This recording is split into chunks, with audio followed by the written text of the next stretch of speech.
On the 30th of March 2002, a Saturday afternoon, the Queen Mother died peacefully in her sleep at Royal Lodge in Windsor Great Park. She was 101 years old. The announcement came from Buckingham Palace within the hour. By that evening, flowers had begun appearing at the gates of St. James's Palace. The scale of what followed surprised even those who had anticipated significant public mourning. The line in state ran from the 5th of April to the 9th at Westminster Hall. The queue to see her coffin, draped in the royal standard on a catafalque surrounded by candles, began at the entrance to Westminster Hall, ran south along the Embankment, crossed Lambeth Bridge, and doubled back along the south bank of the Thames toward Bermondsey. At its longest, the queue was 3 miles. At its peak, the waiting time was 5 hours. Blackrod, responsible for managing Westminster Hall, had to briefly suspend entry on certain afternoons to prevent overcrowding in the hall itself. People queued through the night. People queued in the rain. Contemporary accounts put the total at more than 200,000 people, some records suggesting the number reached 224,000, making it the longest line in state queue since King George VI's own death in February of 1952.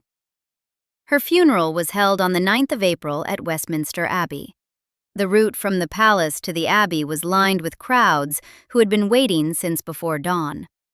She was interred, after the service, in the King George VI Memorial Chapel at St. George's Chapel, Windsor, placed beside the husband she had outlived by almost exactly 50 years. The obituaries were extraordinary in their scale and their unanimity. Pico Iyer, writing in Time magazine on the 8th of April, called her the fairy godmother of an entire adoring nation, the woman who had helped restore the majesty of the throne after the abdication of George's brother Edward VIII in 1936. The Sunday Mirror, not normally given to such declarations, called her a symbol of all that Britain wants to stand for, something safe, sane, stable, and as everlasting as the Tower of London. The London Times had already written back in 1980 that she was probably the most popular royal personage of all time. In the 1990s, while the rest of the royal family navigated the Princess of Wales and the compressed disasters of Charles and Diana's separation in 1992, the Windsor Castle fire in the same Annus Horribilis year, Diana's death in 1997, the Queen Mother had remained the one fixed point of public affection that criticism couldn't quite reach. She was the one they kept. The public love was built on a specific record. During the London Blitz of September 1940, the cabinet had advised the royal family to leave the capital and send the children to Canada. She refused. "The children won't go without me. I won't leave the king, and the king will never leave."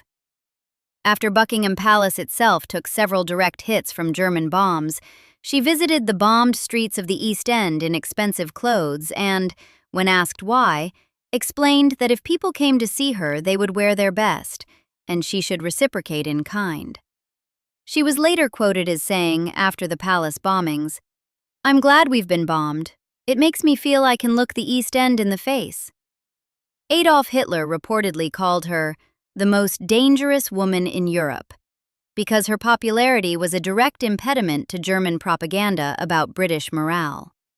First Lady Eleanor Roosevelt, who met her in Washington in 1939, called her perfect as a queen, gracious, informed, saying the right thing. Those words, the wartime ones, the Blitz ones, had been circulating for 60 years by the time of her death. The queue stretching for 3 miles across Lambeth Bridge in the English spring of 2002 was, in significant part, the monument they built.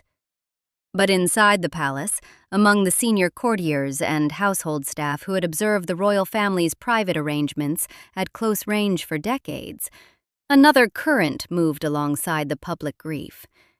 It was never recorded in any official account, never attributed to any named source, never included in any statement from the palace, But those who had been watching closely enough, who understood the specific architecture of authority that had governed this family since February of 1952, sensed something that would only be confirmed in retrospect by the visible evidence of what came after. A long-standing pressure, present at every formal occasion and every private family gathering for half a century, had just, finally, been removed. Queen Elizabeth II, at the age of 75, had just been liberated. For 50 years she had been the sovereign of the United Kingdom, head of state to 17 Commonwealth nations at its peak, the constitutional anchor of a country that had changed almost beyond recognition since her accession. She had spoken with 12 British prime ministers, from Churchill to Blair. She had navigated Suez, managed the Cold War, held the institution together through the abdication's aftermath, through her annus horribilis, through Diana. She had done all of this while existing within the gravitational field of a woman who had decided, after a period of genuine grief, that she wasn't done being at the center of things. The history books give you the throne. This is about what sat beside it. George VI died on the 6th of February 1952, in his sleep at Sandringham House in Norfolk. He was 56 years old. Lung cancer, first diagnosed in September of 1951, had progressed despite a surgical resection his doctors had hoped would stabilize it. His daughter, Princess Elizabeth, was in Kenya when the news arrived. She and Philip had just returned from a night at the Treetops Hotel to their lodge at Sagana. Philip broke the news to the new queen. She flew home. She was 25. Before the accession, Elizabeth and Philip had lived at Clarence House in central London, their married home since 1949, the house where Princess Anne had been born in August of 1950. The expectation on accession was straightforward. She and Philip would move to Buckingham Palace, and her mother would take Clarence House in their place.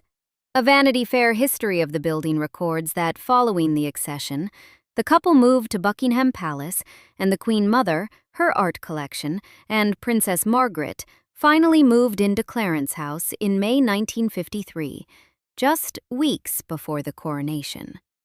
The coronation of Elizabeth II was on the 2nd of June 1953.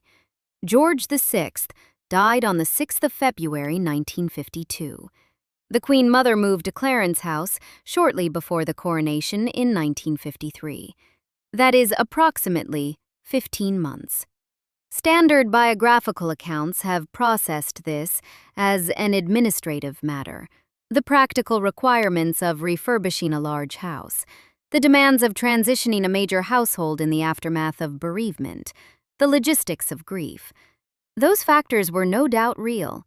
What is also factually documented, independent of any interpretation, is that Elizabeth's entire accession year, the year she managed Churchill's government, navigated Princess Margaret's announced wish to marry the divorced Group Captain Peter Townsend, handled the House of Windsor naming controversy, in which she formally overrode her husband's family preference, and learned, day by day, what it meant to be queen, unfolded in a palace that still housed its previous occupant. The naming controversy is worth noting here, because it illuminates something about how Elizabeth exercised authority when she chose to. On the 9th of April, 1952, she issued a formal declaration that the royal house would remain Windsor, overriding both Philip's wishes and the advocacy of his uncle, Lord Mountbatten.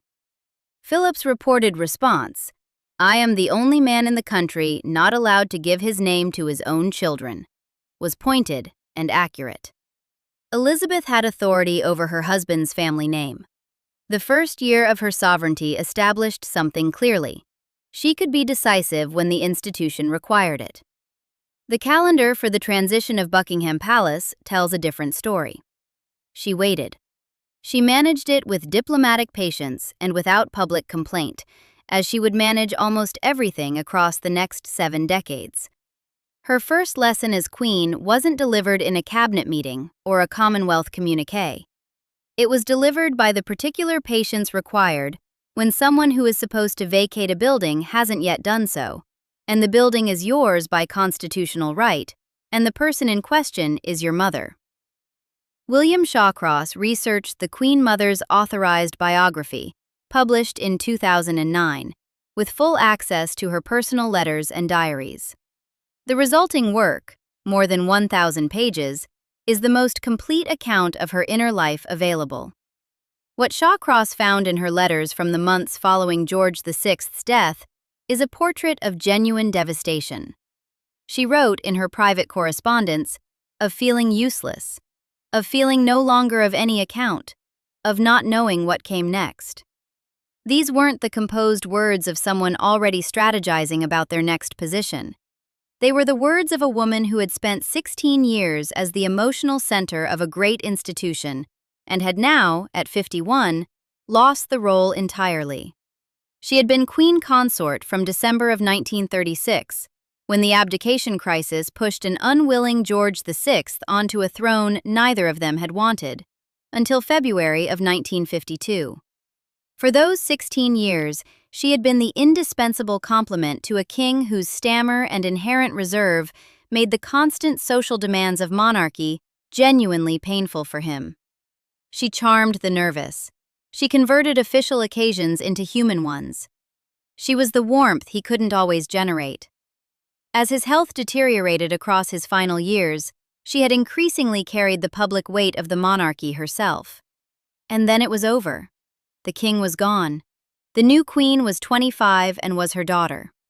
Shawcross's portrait of her response is of genuine grief, followed by deliberate, energetic reconstruction. She retreated initially to Hall, her property in Scotland.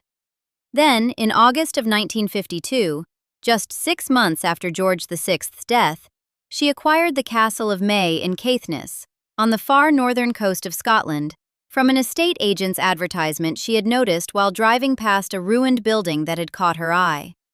Purchasing the most remote of her eventual properties within 6 months of the king's death isn't the action of someone in permanent withdrawal. It's an acquisition, the decision of someone who has understood already that life must be rebuilt rather than merely endured. What she built at Clarence House over the following decade is documented by the Royal Collection Trust in specific detail. She created the mourning room in the space that had previously been Philip's study, installing a Georgian marble chimneypiece and a new plaster ceiling with her own crown worked into it. In 1960, she opened out 2 ground-floor rooms to form the garden room, described explicitly as well-suited to entertaining large groups of guests. She filled the walls with 20th-century British paintings: John Piper, Graham Sutherland, W.S. Sickert, Augustus John. Assembling a collection the Royal Collection Trust describes as particularly strong in 20th-century British art. She acquired Fabergé, English porcelain, silver pieces with connections to the Bowes-Lyon family. She had her crown built into the plasterwork of her own ceilings. She was remaking a residence in her own image with the full force of a personality that understood such things mattered.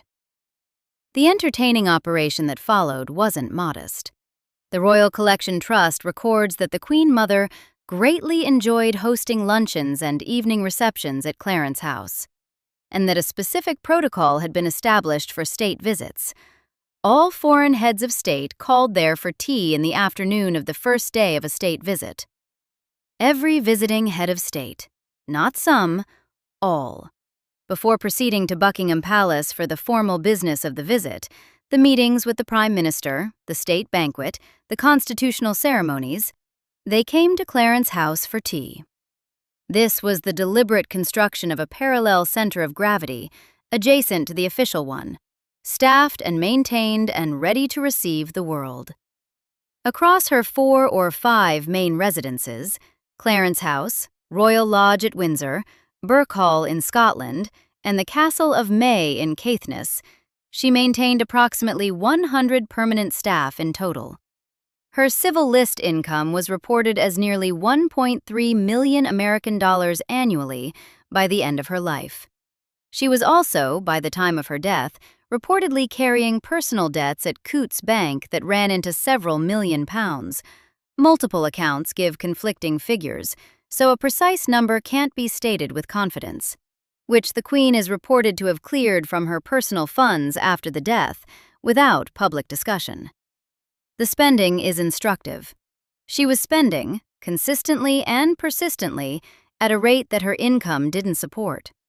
Not from negligence or simple extravagance, but from a constitutionally deep conviction that the life she led was commensurate with who she was.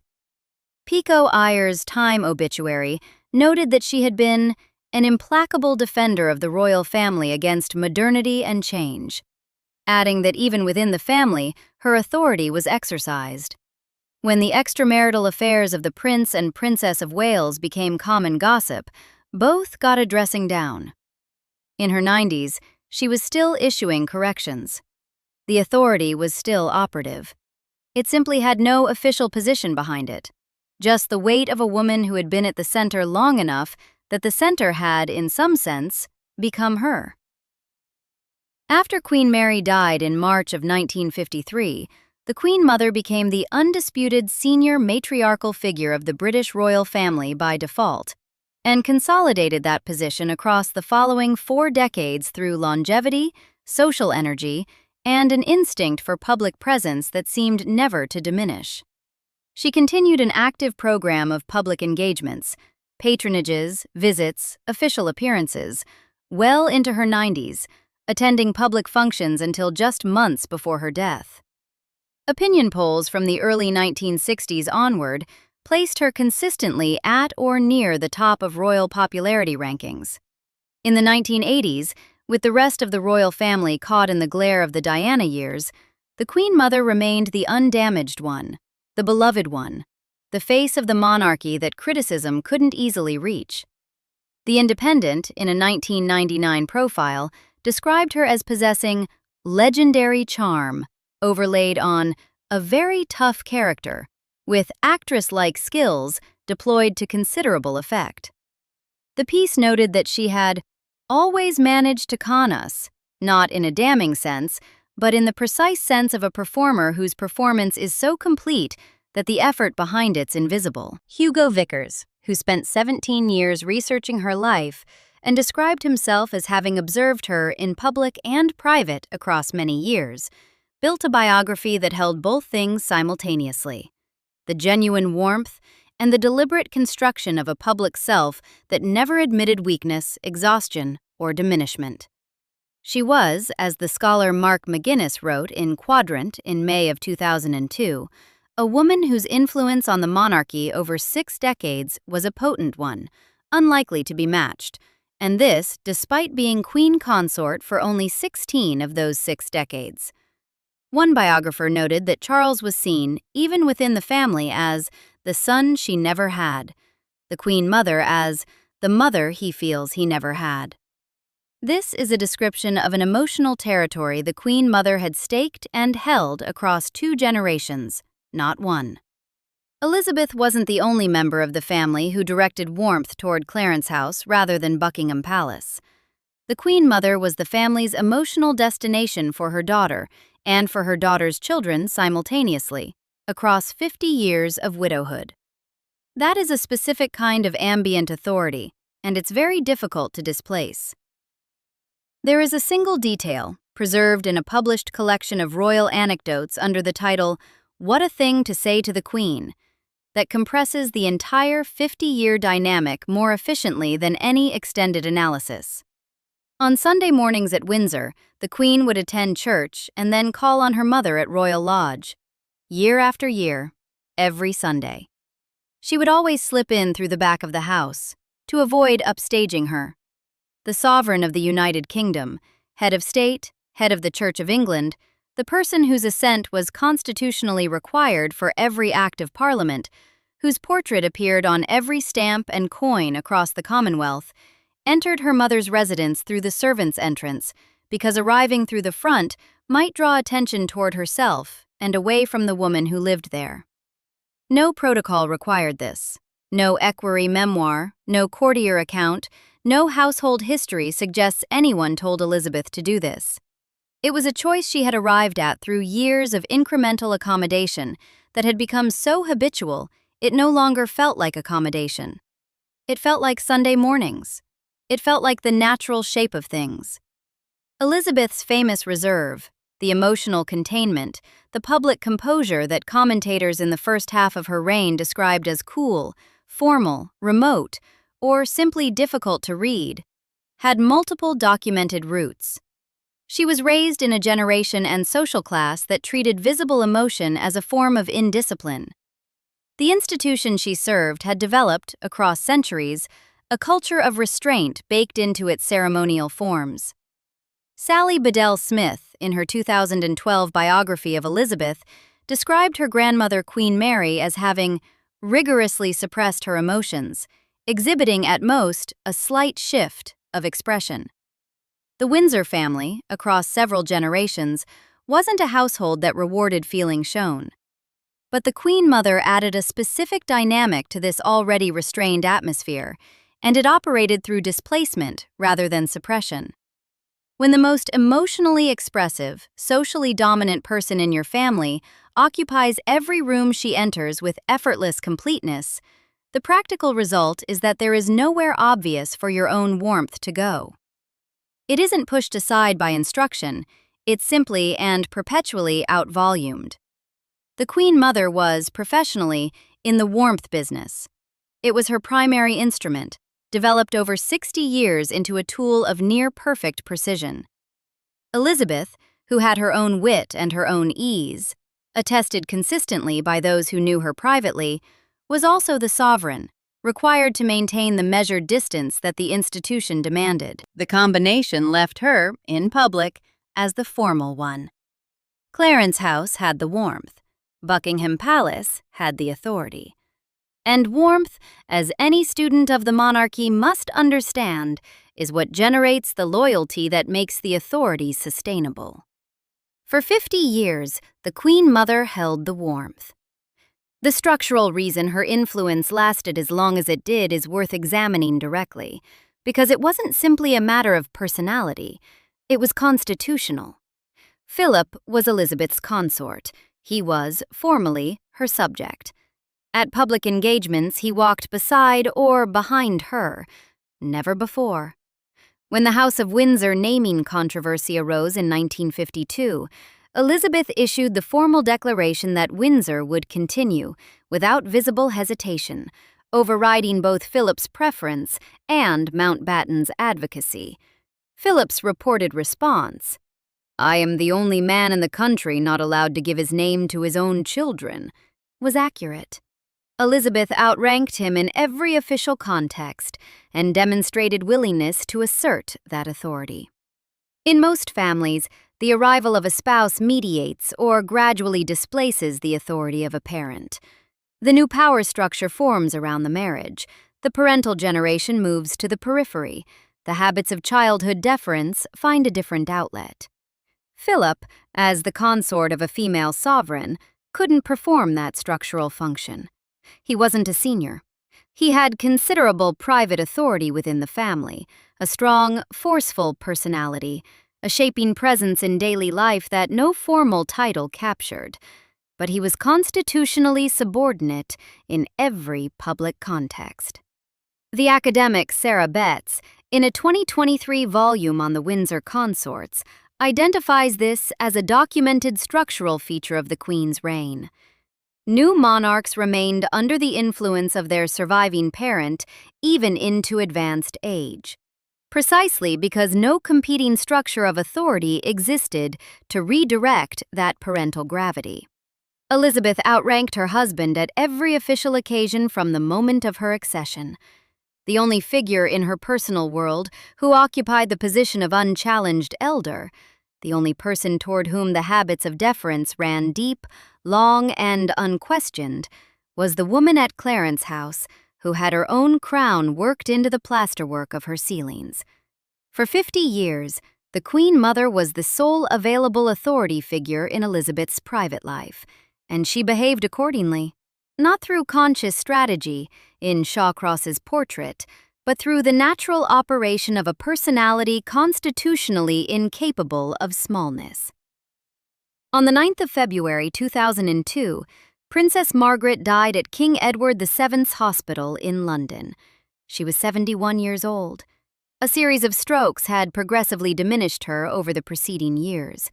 49 days later, on the 30th of March, the Queen Mother died at Royal Lodge. Newsweek described 2002 as Elizabeth's darkest year. In the space of 7 weeks, the Queen lost her only sibling and her mother. She was 75. She was now the sole surviving member of the family of 4. George VI, Elizabeth the Queen Consort, Elizabeth the Princess, Margaret Rose, that had been the central social unit of her entire life. The wartime photographs of the 4 of them together at Windsor or Sandringham, her parents and she and Margaret as girls, were now photographs of the only person in the frame who was still alive. She attended her sister's funeral.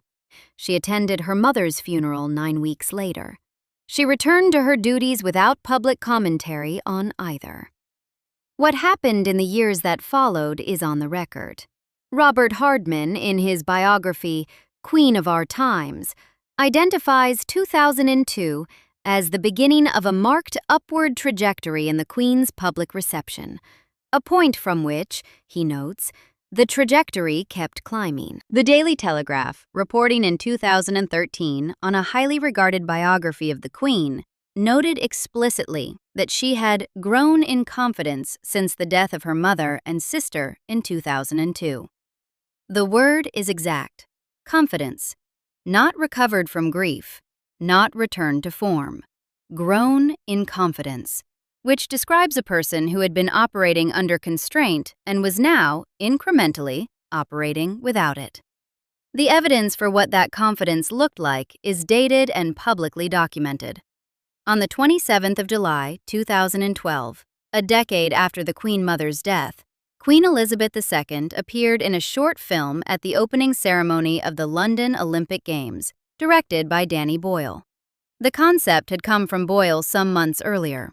His expectation, as he later described it, was minimal: permission to film some exterior footage of Buckingham Palace and use a professional stand-in for a brief sequence involving James Bond.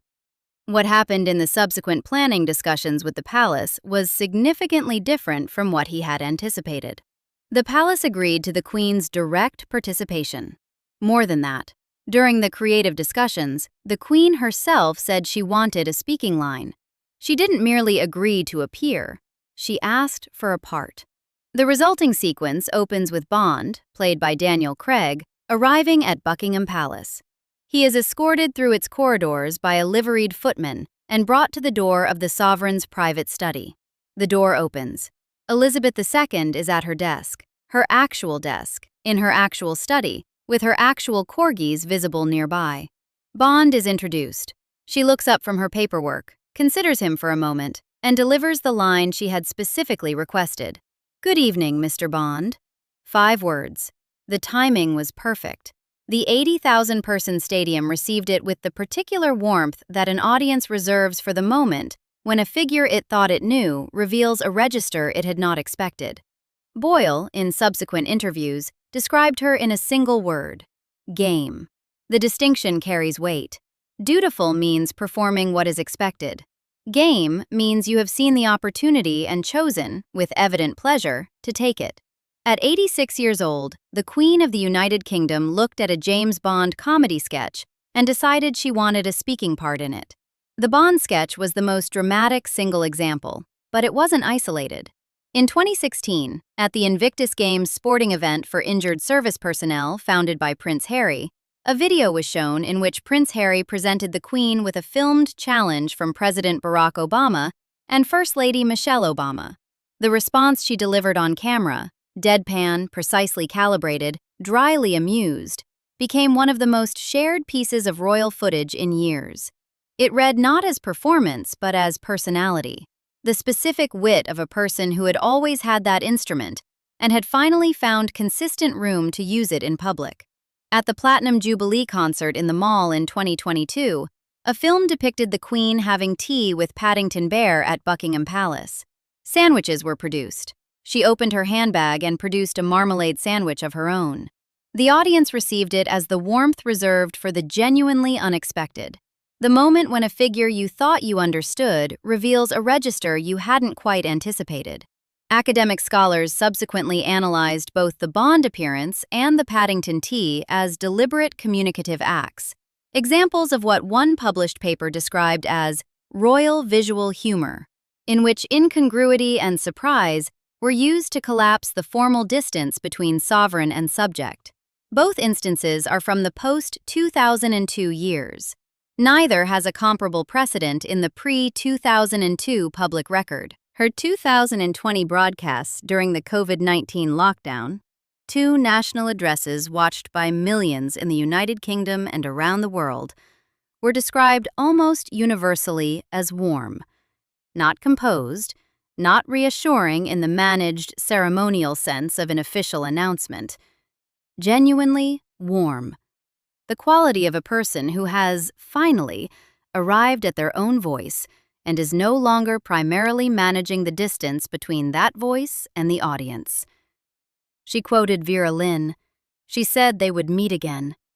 She sounded, to many millions of viewers, like someone being themselves in a way that her earlier decades of public performance had not quite captured. Journalists and biographers who covered her final 2 decades consistently used a set of words that were absent from their working vocabulary for the first 5. Relaxed, mischievous, lighter. One writer covering the Diamond Jubilee in 2012 expressed what amounted to mild surprise that the Queen had shown a sense of humor that those who know her have always insisted was there. Always insisted was there. Known to those close to her, attested in private across decades, but not reliably visible in public until the later years. Something had moved it from the private register to the public one. None of this comes with a named courtier delivering the direct attribution. This change was caused by the Queen Mother's death. Elizabeth never provided such a source. The Queen Mother never acknowledged any dynamic that required sourcing. The code that governed the Windsor family, never complain, never explain, held on both sides of this relationship for 50 years and held in the grief that followed.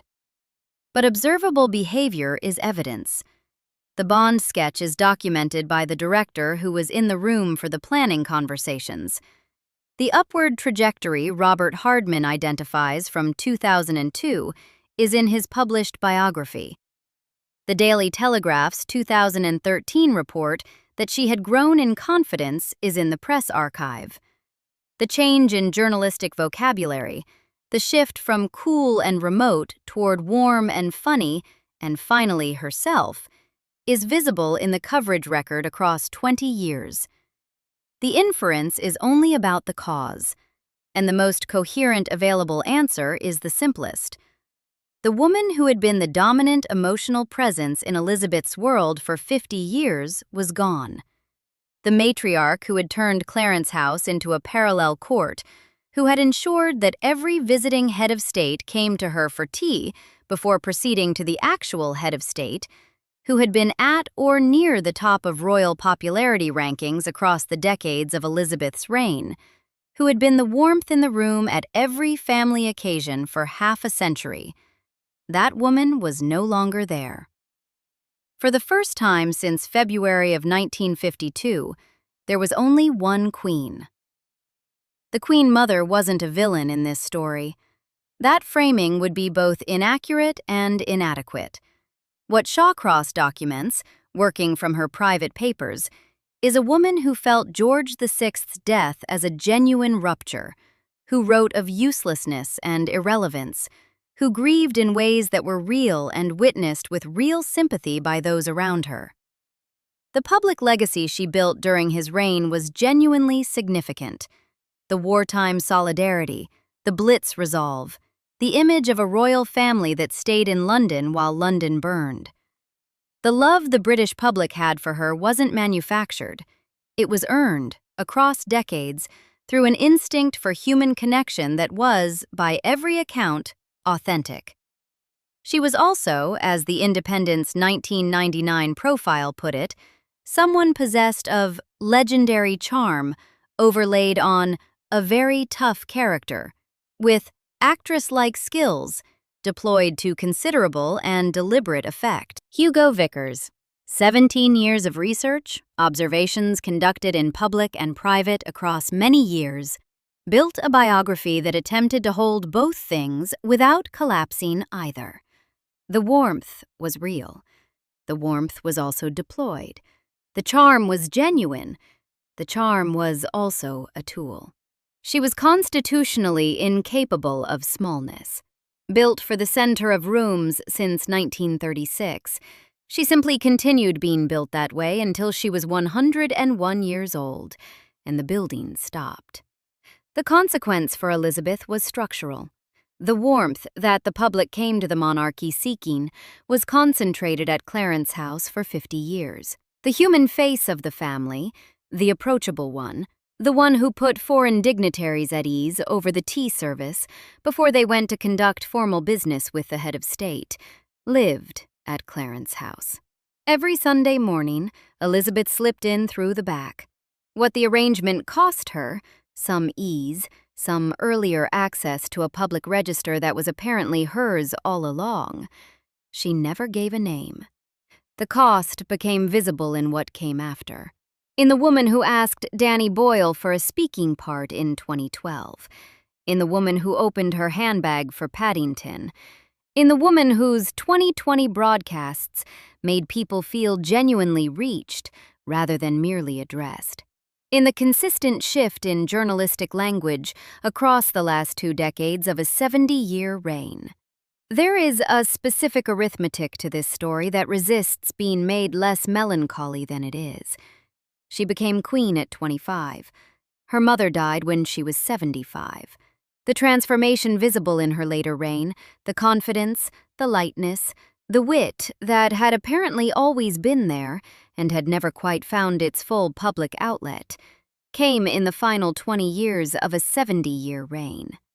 20 years of being herself, publicly, after 50 years of being someone's daughter first. The final number in this story is also the largest. When Elizabeth died on the 8th of September 2022 at Balmoral Castle, aged 96, more than 250,000 people queued to see her lying in state at Westminster Hall, a number that, by most accounts, exceeded the number who had queued for her mother 2 decades before. She had, in the end, filled every room. For 50 years, she was the sovereign of the United Kingdom, but she was still a daughter deferring to a matriarch who refused to fade away. It took until she was 75 years old for Elizabeth to finally become the only queen in the room. If this story is worth your time, subscribe. There are more waiting.